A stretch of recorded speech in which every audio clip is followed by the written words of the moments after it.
Hello, everybody. This is Adam Japko at Digital Sherpa, and we really appreciate your interest and the time investment you're about to make in our content curation webinar. And just a couple of pieces of housekeeping before I get started. I just want to make sure that everybody can see my screen and hear me clearly. So if you go to the question box in your GoToWebinar dashboard and just type in the word yes, we have several hundred of you on today, so just a few responses and I'll know that we're doing okay. So once I start to see some responses, we'll move on with the webinar.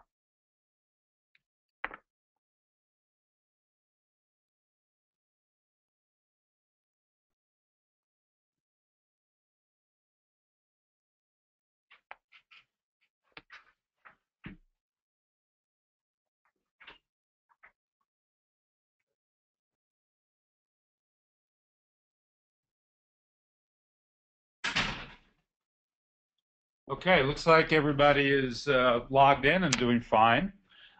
So again, welcome again. My name is Adam Japko, and I am the president of Digital Sherpa, content marketing company and social media management. And you also noticed a little logo called WineZag, which is my personal project, a wine blog that I launched in 2008 and continue to work at today. Many of the things we'll be talking about today will be based on both our experience at Digital Sherpa and my experience at WineZag and the experience of many other experts in the field of content marketing. And the topic of content curation continues to gain ground and is getting more awareness and has been well defined by lots of really smart people who have begun to employ in a really efficient manner this style of content creation for the purpose of content marketing. Let's talk a little bit about what we're going to cover today. We're going to do our best to get our brains around a common definition of what content curation is. Content curation actually spans a significant number of different types of content creation. So we'll try and at least draw some parameters around how to think about content curation. There are some tools out there that make content creation a little bit easier, a little bit more efficient, and we'll point you to a couple of those few tools. And then we'll get to what's even more important, which is the right way to think about the process for curating content. And it's not just the technology and just the execution of the curation, but there's a couple of other really important steps that precede it and also follow it that are integrated parts of the process of really great content curation. We'll talk a little bit about why people are doing it and what the value and ROI is on content curation. And then we'll talk a little bit more about some of the social media advantages and the ability to build audiences on the web through really good content curation. So let's get to the definition of content curation and just talk about that for a little bit. I also want to let everybody know that if you ask questions, no problem, just go ahead and type them in the question box, and my colleagues will try to feed me them at the end of the webinar if we still have enough time, and we'll try and either answer them on the screen, or if we have enough time, I'll kind of just answer them in the way we're interacting right now. So content curation, in the truest sense of the word, is the process of just moving through this amazing amount of content that lives on the web today and presenting it in a meaningful and organized way. And if you think about that, the first piece of curation on the web was the search engines, right? And the search engines said, you as a searcher are going to tell me what you're looking for, and I'm going to move around the web and I'm going to go discover and put together a package of information that I think would be interesting to you. And that's a very personal one-to-one type of content curation where you're self-curating. Today, you can take it one step further and not have to act every time you're looking for that information, but if you're looking for a regular flow of information, there's all kinds of tools, and one of the most, elemental ways is just to set up Google alerts around certain keywords, and you just want to know all the content that's on the web all the time around those particular areas. The other reason to think about content curation is that you're trying to aggregate an audience on the web who have common interests, and you have a particular goal around a certain set of information that you want to communicate regularly and publish regularly to create audience. Some of the most popular content curation tools for audience aggregation now are Paperly, which I'm sure many of you have seen on Twitter, where you can create your own custom daily or weekly newspaper based on the sharing of information by your followers. And then also Pinterest, where you can move around the web, create a context for a particular type of content in terms of a board, and then put stuff on that board that you find meets your sensibility and your audience sensibility, what they're interested in that particular area. We didn't need the web to really define the process of curation, right? Museum curators have been doing the same thing for years. They go out, they start with a theme. We're going to have a Civil War theme. And then they provide some context to it. It's going to be at this place around this time, and it's going to have so many rooms, and it's going to have armor, and it's going to have ammunition, and it's going to have costumes, and it's going to have any different types of things. So there's a context that's provided around the theme. And then they go out and they decide which paintings to hang, what items to focus on and showcase, and then how to annotate and add a little value to each one of the things you're looking at as it gets displayed for the public. One of the reasons that, or a few of the really big reasons that folks have taken to content curation as a strategy and it becomes more popular are built around three different areas. One is to boost SEO, and you might say, well, wait a second, if I'm taking content from another site or another online publisher and I'm republishing some form of it in some way, how could that help my SEO? That's duplicate content. Well, there are enough ways to execute that content on an integrated basis into your websites or even into your social networks, and the ability to create backlinks by paying compliments to other publishers by sharing their information dramatically increases, and that's one of the really powerful SEO tools that come out of content curation. Secondly is establishing thought leadership.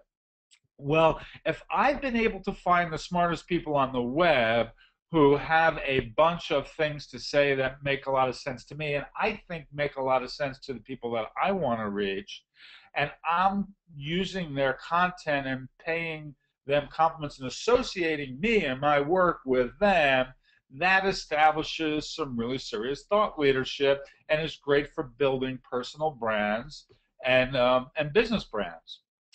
And then when you share somebody else's content, they know it. And when they know it, they basically create buzz around the fact that you shared their content. So one of the beauties of creating your own content regularly, if you're a blogger or if you're creating images and taking photos and sharing to social networks is it's all original and unique content. But on the other hand, if all you did was showed your own stuff and you didn't share a bunch of other stuff that makes sense to the people that you're trying to reach on the web, people will grow tired of your own self-promotion. Getting other people featured is really good and builds buzz and visibility because people share the fact that you shared their content. Now, there's lots of tools out there to go and aggregate content around the web. We already mentioned Google Alerts, and here's just a couple more that you can look into and start to think about content curation for social sharing and storytelling and for content ideas for blogging. So Lifehack is one, and it's a time-saving tool that curates the top stories in a particular area of interest. It focuses on Facebook, Twitter, and blog posts. It'll aggregate content from those sources for your use. It delivers the content to you through a cool little web app or by email. It's your choice. And then it provides your own personal search engine, essentially, because you've set up this regular flow of content around a couple of specific ideas. Storify is another very cool tool that, again, is very socially focused, right? And you basically can create your own stories by curating your social networks and basically taking all of the stories that are posted around there that contribute to a picture you want to paint or a story that you want to tell. And the act of you actually just going out and aggregating that content is really interesting, and the story it creates can be shared in lots of places. It comes with them. You can get some embed code, and you can publish it to your blogs and your websites. You can add voice to as a narrative, and it's a very cool tool to take all the content that's published around certain things and link together different elements to tell a really cool story.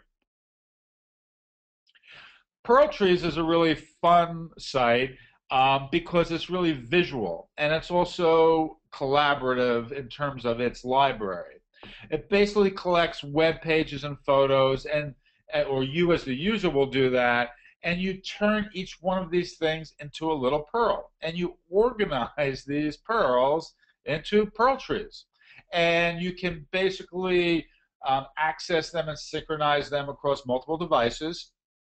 You can discover the content that's already been organized by people. So if you like antiques, you can find other people who like antiques, or if you like wine, you can find other people that like wine who have interesting libraries, and then you can collaborate with them. And you can share and build audience what you've created in your libraries and your pearl trees with other people through your social networks. So again, just another cool tool, and what I recommend you do is you just kind of play around with these and find the one that you feel most comfortable with and serves your interests. Prismatic is another cool tool, and if you go to getprismatic.com, it's basically about creating a regular news feed based on your interest. So it's a little bit like the very recently retired Google Reader, where you can find things that are really interesting to you and have a constant flow of information. It's like Google Alerts in that way, or it's like Flipboard if any of you are using that. And it basically finds things on your various social networks that are under a particular topical area, and it serves them up to you for further use. Trapit is one that I like to use, and you can see these are the things that I'm trapping all the time. I'm a big saltwater fisherman. I love tuna fishing, offshore tuna fishing. I love to blog about wine. I like fine wine, and I'm into social media marketing. So I get regular emails, and I get which takes me back to the site, and a regular flow of information that's based on a contextual analysis of the content and what my preferences are. And obviously, It's like anything else. All of these tools are like different search engines, and their algorithms are going to create a user experience that you have to be the determinant of whether it makes sense for you over another tool. But it's really fantastic, and they have a growing library of various sources on the web, and you can really customize this in a really amazing way and produce your own newspaper every day. That's a great piece of content, a great tool for content curation.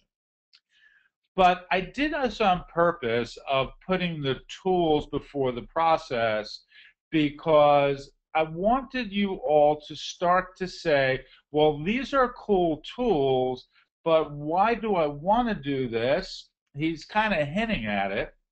And secondly is, really, what is this whole process of content curation before I get into the tools? I'd like to know what I'm doing before I pick up the hammer. So let's talk about the critical importance of the process and the purpose before your tool selection. Okay? The first thing you have to come up with is why? What is my goal? Why am I curating content? Well, it might be that you're a blogger and you're looking for a steady flow of content ideas, and you just want to have all the latest news on a topic to instigate your thinking about your publishing schedule. Or it may be that you find that it's really time consuming to find the right content to share in my social networks. And if I can have a regular flow around certain topical areas, I can invest my time once and act 20,000 times for the next 20 years in really, really fast order. Or it just might be that you're an e-newsletter marketer and you want to give somebody 8 cool tips every week, and you want to kind of just aggregate content for a newsletter. Or it might be you're a blogger and you actually are looking for content that you can excerpt and link to in particular blog posts. So there's lots and lots of reasons, but the thing is you have to take it one step further and say, what are the topics that my user base is interested in? I know what my goal is, but let me think about not just the topics I'm interested in, but what is the stuff that's going to aggregate the largest possible audience? It's time to think like a television network. If I'm going to create content or a series or whatever it is, I'm not going to create the stuff that tickles my fancy. I need to know who I'm trying to turn on. The next thing is to identify the sources that have the best content to flow to you. And that's going to be, again, a lot of playing around with different tools, getting a bunch of RSS feeds that you think that surface as the best content out there, and to just really, really, find the best content that you can pick from to share elements of and piece together. The value that you create as the publisher is in making sense out of all of this content that you're finding in a disparate way around a particular topic. The one value that you add when you curate content is you save somebody else time from going out and finding the content. But if you can add more value to that content in some way as a content marketer, then curating the content has not only been a time-saving exercise for your audience, but you've given them you've taken the opportunity to add perspective and value and tell a story that shares a perspective that they would not or might not have applied to had they found this content themselves in individual pieces. The next part of that is obviously sharing this, publishing it and sharing it, and essentially building the audience and doing your audience marketing. That's basically the process. The purpose of all of this is to build an audience for the benefit of your business or your personal brand, and sharing content and curating content is a great way to do it. There happens to be a really wide range of content curation tactics and strategies, and some are better than others in various ways and purposes. So, for example, at the most base level, you can find content and then share content. So I go around, I do a bunch of searching on the web. I either use automatic tools or I'm doing it myself, and I just go share links. And at the most basic elemental way, that is content curation and content marketing. But finding content and then applying some selection process to the best of it makes it even a little better. Editorializing on that content that you've selected adds further value. And then taking all of that and arranging it in a way that either it's visually or editorially easy to consume for your audience is a really powerful ad. So you're starting to see that borrowing other people's content that lives on the web is not as straightforward and simple as republishing content. There are powerful reasons to do it, and there's a significant amount of value that the curator adds to the process. And engaging and tracking and all of that continue to make an even richer experience for the audience that you create around the content. Here's a couple of examples of that. So, for example, this is a curated e-newsletter. It's a guy, Jason Hirschborn, and he's got this really cool e-newsletter on Media Redefined. And basically, once a week or a couple times a week, I get this email that's basically a list of links. I know that Jason has read these and think they're important, so he's applied the selection process to it. It's not a little widget or search engine that's just finding everything and applying no human thinking to it. So I find it interesting. This is Hacker News, and it's a community site on hacking and things like it, right? And basically, this is a contributed community site, but it's another form of content curation. The site founder says, I'm going to aggregate content based on a community of enthusiasts who all vote what's good and what's not good. And it creates a nice audience because it is published by the audience. This takes it a little bit further, and Kikalani is a blog about blogging tips for professional and personal bloggers. And every Friday, they go and they grab a bunch of links. And what they do is they actually pick a topic. So this particular week it was Google+. And then they'll just give 22 links and actually summarize it a little bit. So they're saying, hey, here's 22 cool things that we saw. They've applied the selection process, but then they begin to editorialize on it and summarize it so you have a feeling of whether that's something that you would be interested in reading it.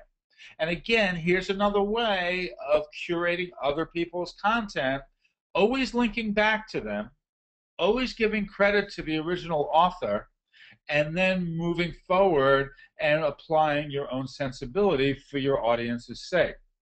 This is a post that I did in my wine blog a while back in 2011, and basically the Silicon Valley Bank released their State of the Wine Industry report, and I found the data interesting and told a story, so I curated the content.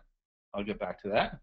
I curated the content and these charts, and I provided some commentary, and I also went to some other publications and joined some facts from that writer with the content I picked up from this writer and started to provide even more value than just kind of summarizing what you're seeing, but using other people's work to tell a story that I want to tell. Again, always giving credit, always linking back, always looking for the benefits of that curation.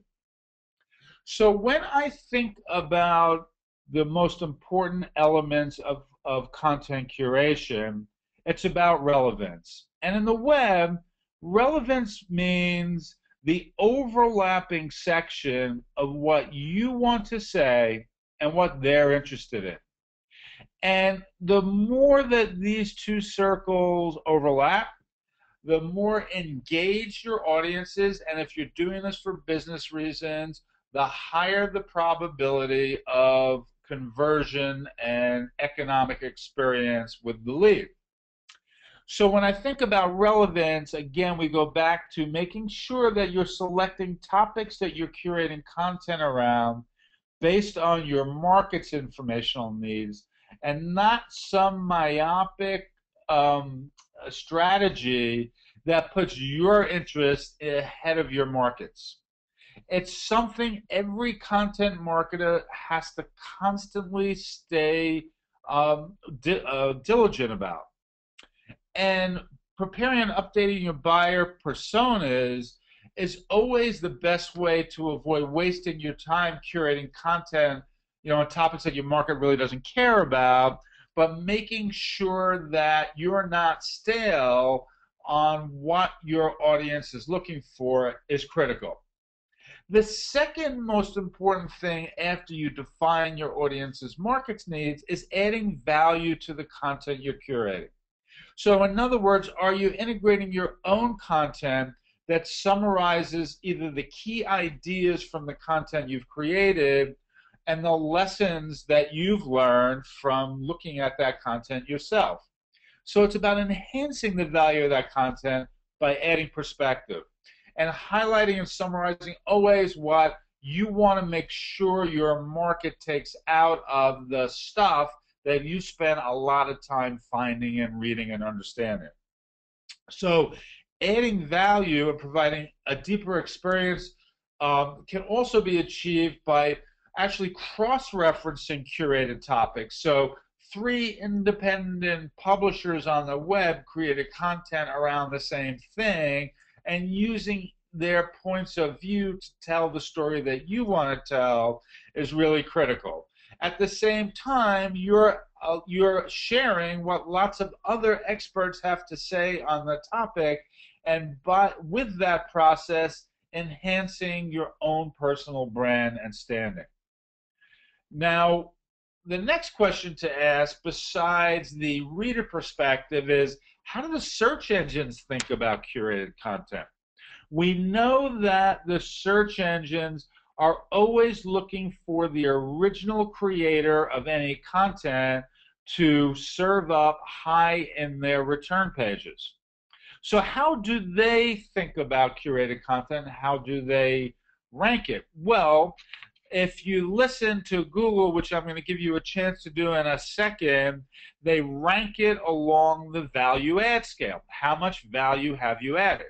So, for example, the simplest aggregation, meaning I've got a site widget or I got an RSS, that's got like a RSS feed or a Twitter feed in it, and I've got a couple of keywords and it aggregates a bunch of stuff that has no human touch to it.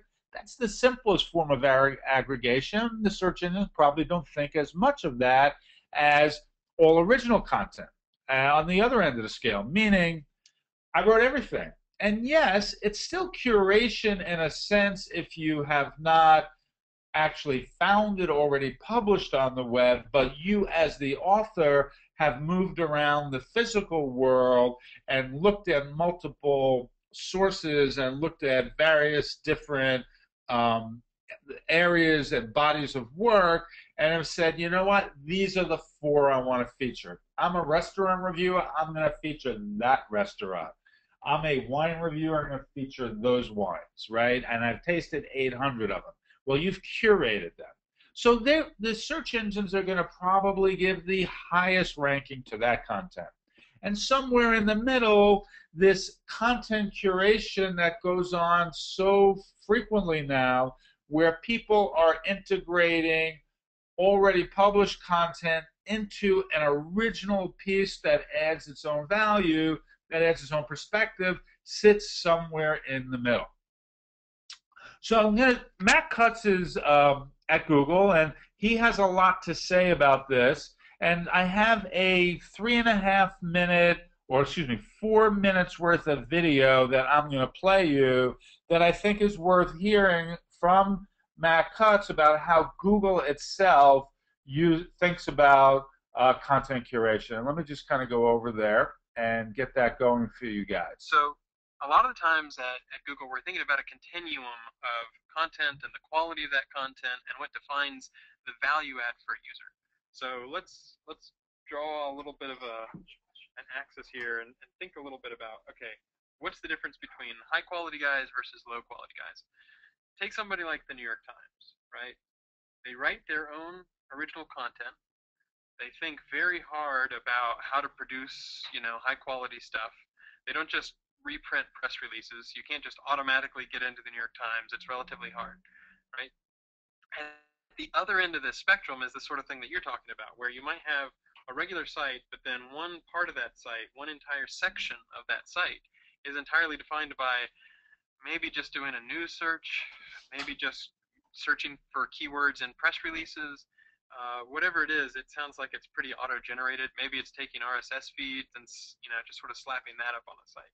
So what's the difference between these? Well, the New York Times is exercising discretion. It's exercising curation in terms of what it selects, even when it partners with other people and whenever it puts other content up on its site. And most of its content tends to be original. Most of the time it's thinking about, okay, how do we have the high quality stuff? As opposed to this notion, even if you've got high quality stuff on the rest of your site, what is the value add of having automatically generated, say, RSS feeds or press releases, where all you do is you say, okay, I'm going to do a keyword search for red widgets and see everything that matches, and I'm just going to put that up on the page. So on one hand, you've got, content that's yours, original content, there's a lot of curation. On the other hand, you've got something that's automated, something that's more towards the press release side of things, and it's not even your content. So if that's the case, if you're just looking for content to be indexed, I wouldn't go about doing it that way. It's probably not worth just having automatically generated stuff that could be duplicate content, because everybody else has access to the same, article bank directories or the same press releases or the same, scraping of search results or scraping of news results or something like that. It's probably better to focus on what is the value add, what is compelling about your site, what are the reasons why people will really return to your site. Because just taking a single keyword like red widgets and saying, okay, the value add of my curation is that I have selected the keyword red widgets and then everything else just runs in a cron job and it's a script and it's completely automated, that's not going to add nearly as much value. So, that's the spectrum, that's the continuum. And then if you're doing things like if the content is content that nobody else has access to, or if you're writing your own content, or if you're really putting a lot of effort into curation, right?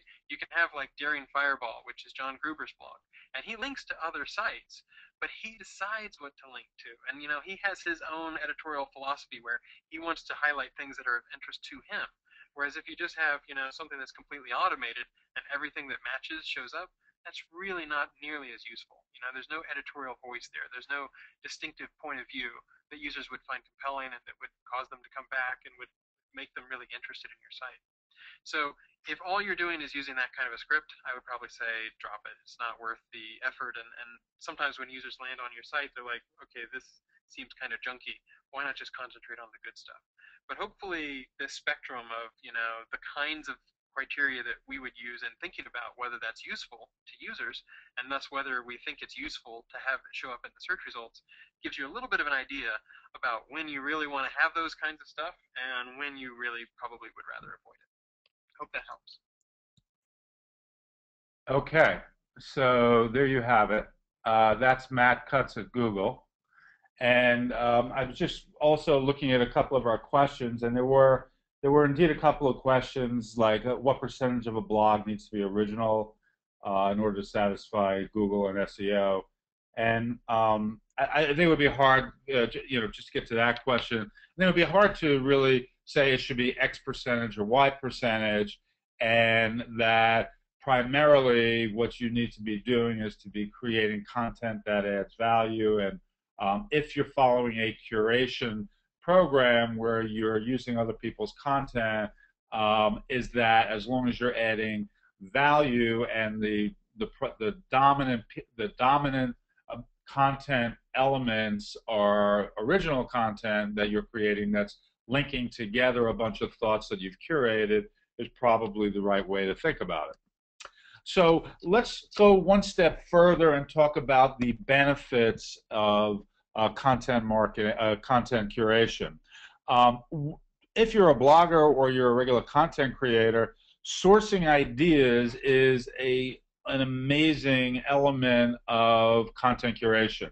So for me, I have content flows in three particular areas constantly: in social media marketing, in content marketing, and in wine writing.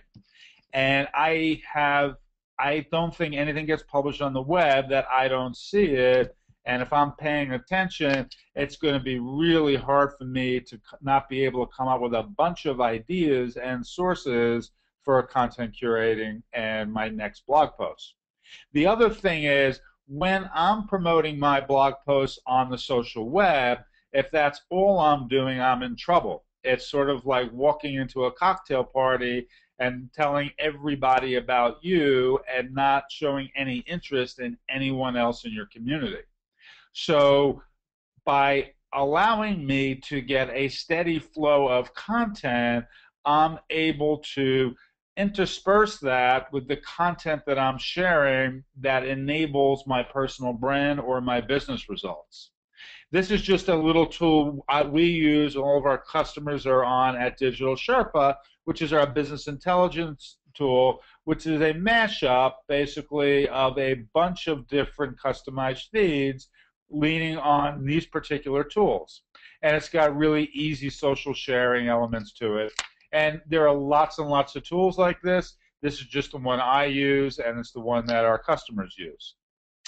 The other part of content curation revolves around controversy, which I don't always recommend as a first step, but sometimes controversy is something that you have to take on if you see something that you disagree with and you have another perspective that you think will be highly sensible to your audience.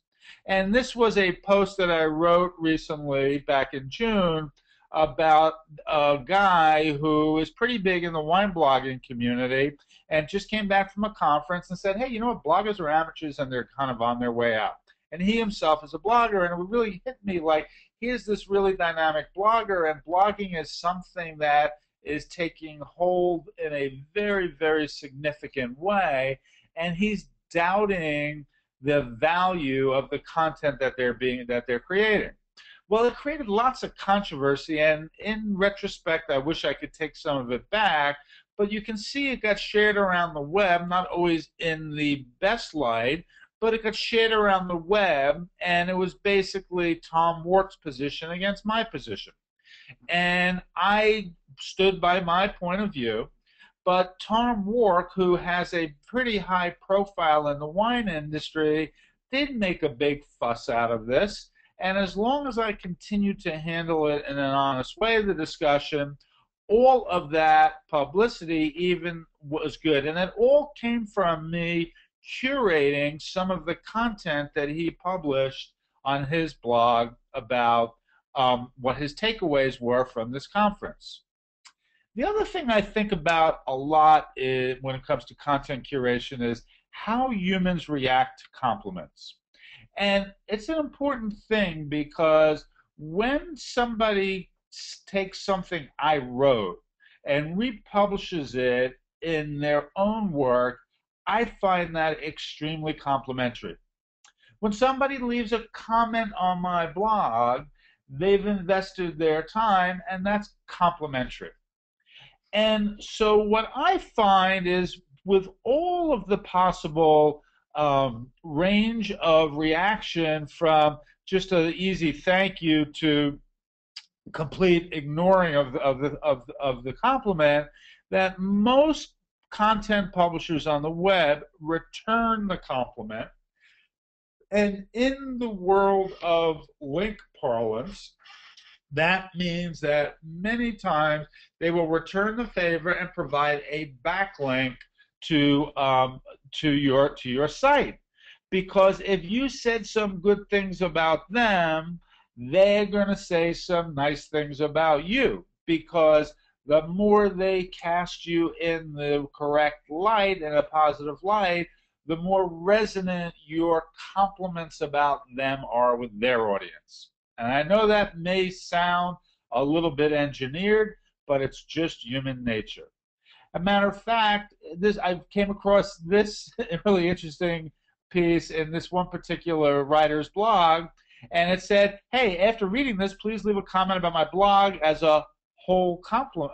As a whole, it's a compliment, and I'll make sure I return the compliment about your blog." Sounds kind of spammy, but when you really boil it down, it's the way the world works, and it is the link economy that exists on the web today. So in my case, for example, here's one where I once said some really nice things about this particular wine shop, Vintages, and I saw that I was sending a lot of people over there through the outbound link over to Vintages, and they, of course, very quickly turned around and said, "Hey, this guy Adam's an inspiration. He knows what he's talking about because he said some really nice things about us, and here's what he says." And that generated a significant amount of traffic and exposure to a new audience for my website. And that's one of the powerful ways of sharing, of taking content that you found them publish, sharing it on your blog, and then having them share back. The other element of the benefit of content curation is social sharing.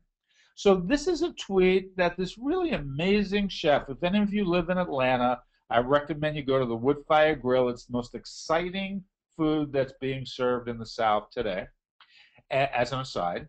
And Chef Tyler Williams retweeted into his community of other chefs and foodies a recent review that I wrote on WineZag. And the outcome, if you can see, was a really significant boost to the Facebook sharing. And that Facebook sharing ended up driving some of the really, really high traffic that this one post enjoyed. And when I think about what, where content curation fits into this, this very much was wholly unpublished content where I took a bunch of photos of Tyler's work and I wrote a bunch of stuff about what he created the evening I was there. And I chose to write about this particular restaurant above all other restaurants in Atlanta because it stood out and was the one that I was making some judgment about sharing. And this is the example of content curation and actually using somebody's work and borrowing somebody's work with full credit back to them that never was published on the web, and you become the first publisher. Still content curation and still all the benefits of content curation of getting the networks of the person you're borrowing it from active around your own content. So let's just summarize a little bit about what we talked about today, and then I want to tell you one more really, really important thing that I've been saving for the end. Basically, we define the context that is necessary for keeping a targeted audience involved. We talked about content curation being the act of borrowing and sharing somebody else's work, whether it's been published or not, and then adding value through it for the purpose of creating thought leadership, visibility, and buzz. We also discussed that it's really a benefit to your own social feeds to share other people's work that you think is interesting to the people who like your perspectives. We learned that it saves time in figuring out what to write about, and also will give you ideas exactly what to write about. The social network multiplication that occurs when you share somebody else's work that they've published or not is extensive and is a direct link to ways that you can build your own following. Getting inbound links from people that you link to is much easier path than just trying to wait for them to create themselves. And the SEO value of those inbound links, as well as the social sharing and all of the social site referrals, is intense. Now, here's the thing that I want to discuss with you and tell you that is, I hope, interesting to you and will prove the point that content curation is a viable and powerful tool. And if you thought that this webinar provided you with some value and that you learned something and we're glad that you tuned in for some parts of it, you should know that the entire presentation itself that I just gave you is 100% curated content.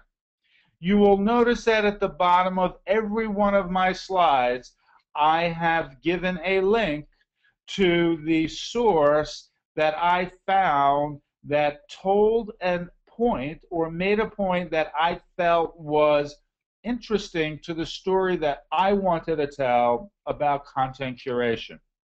It gave me really good data. It associated me with guys like Matt Cutts, and it hopefully put together a package of information that would have taken all of you more than the hour you've invested to go find and figure out.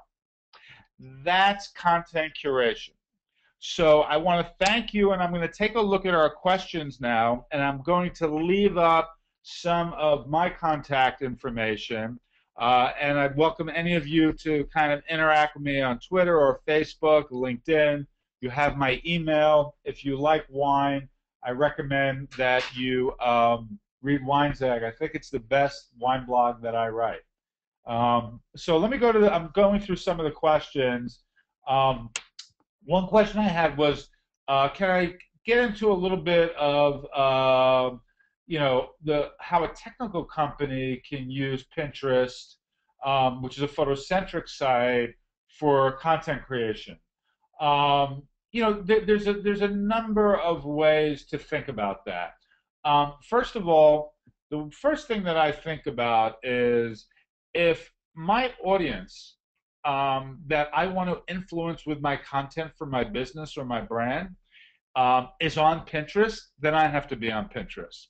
The next thing I do is I go and I look at what they're creating and what they're pinning on their boards. And if I had to start to think about this, if I was a technical company, there's all kinds of white papers and technical papers and product releases and software updates, and all of them have schematic diagrams and technical drawings and technical photographs.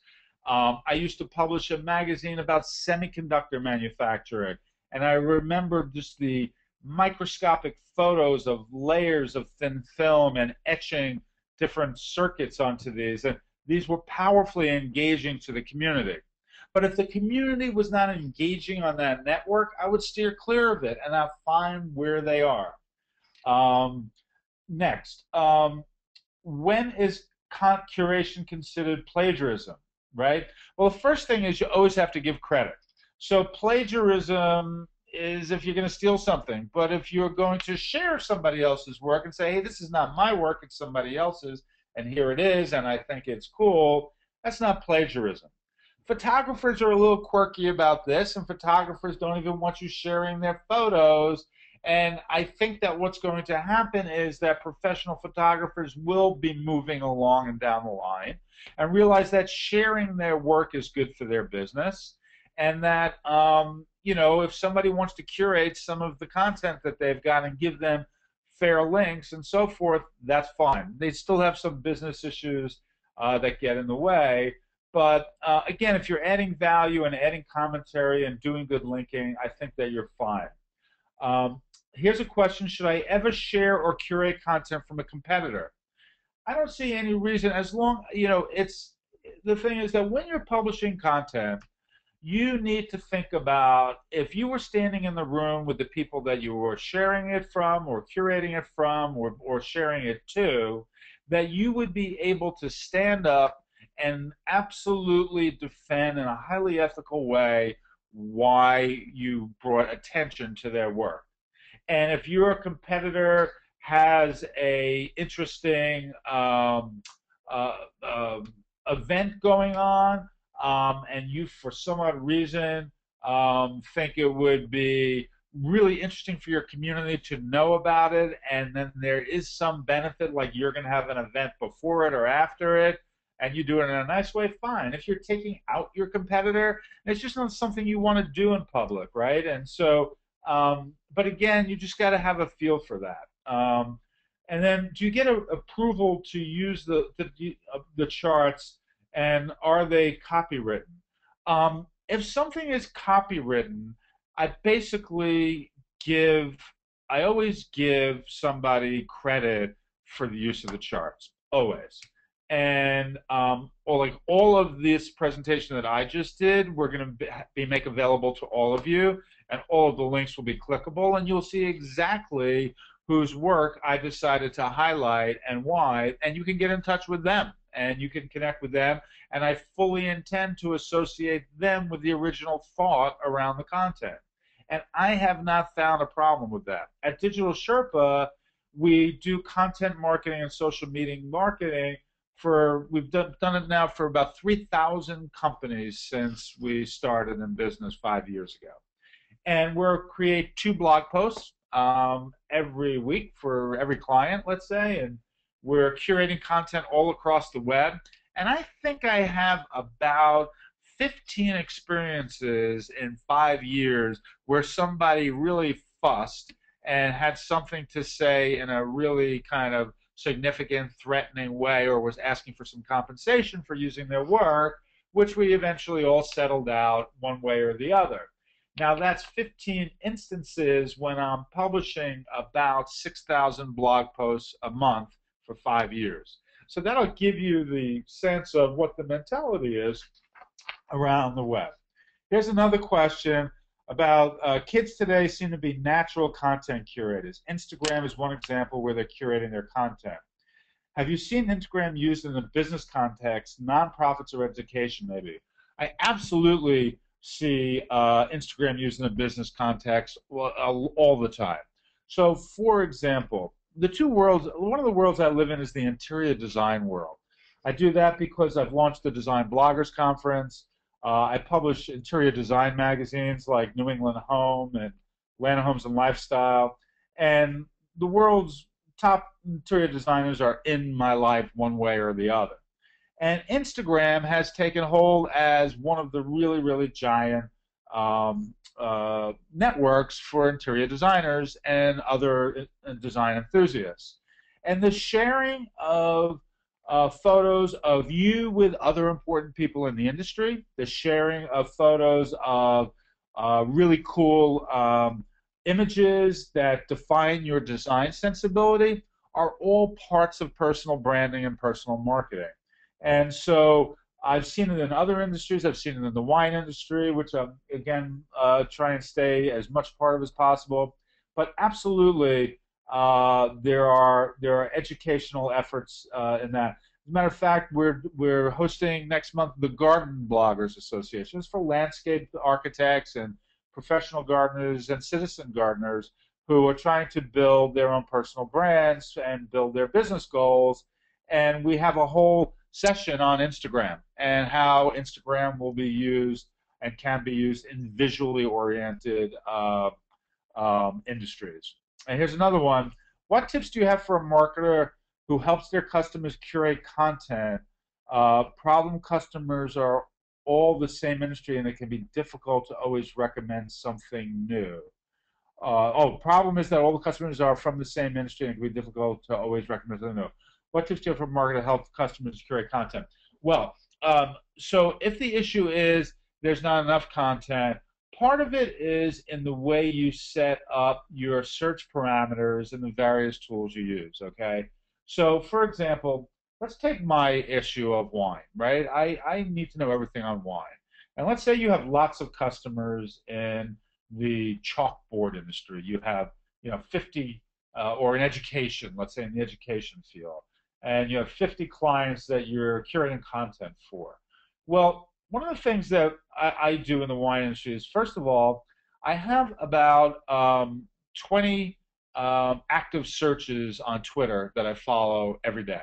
So a lot of it could be content that somebody else is sharing that maybe my search criteria didn't pick up in one way or another, but that's one source. Second source is I'm parts of lots and lots of different Facebook groups in the wine world, and I basically can see everything that's being shared on wine. Thirdly is I have about 40 different Google alerts about wine. I have wine research, I have wine news, I have wine industry, I have wine marketing, I have wine enthusiasts, wine investing, wine this, wine that, and the more and each search that I have brings me a new flow of content. Not all of it's great, but much of it is. So it's a matter of just flooding your pipeline with content and using lots of different tools. If you use some of the tools that I shared here earlier, you'll find there's another tool called Curated that we hadn't talked about, which is another great tool for bringing in content. So these are the kinds of things that I recommend myself. Uh,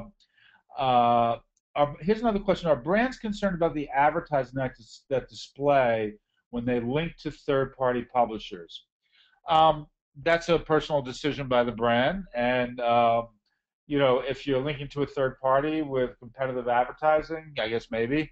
But to be really honest, it's not something I usually concern myself with. Um, I feel if people in my community are interested in what I've got to say, they're going to see that advertising one way or another. And the value that I'm creating by giving them information that they're looking for is much more more important, I think. And then, are there any curation tools that offer free embeds into WordPress? Well, yeah. I mean, a couple of these tools that I gave you, they all have embed code that you can use into your WordPress blog.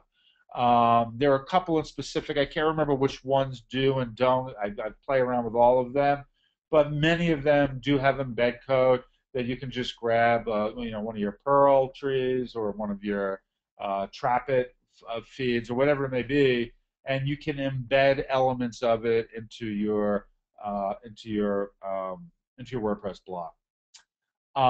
And so I think that's all the questions I have right now. I want to thank everybody for your time. We will be making this available in one way or another to all of you. I assume we will email you, our teams will email you a link of where you can find, and you'll be able to see all of the links that are embedded in here and that contributed to this curated presentation. Thank you for your time today.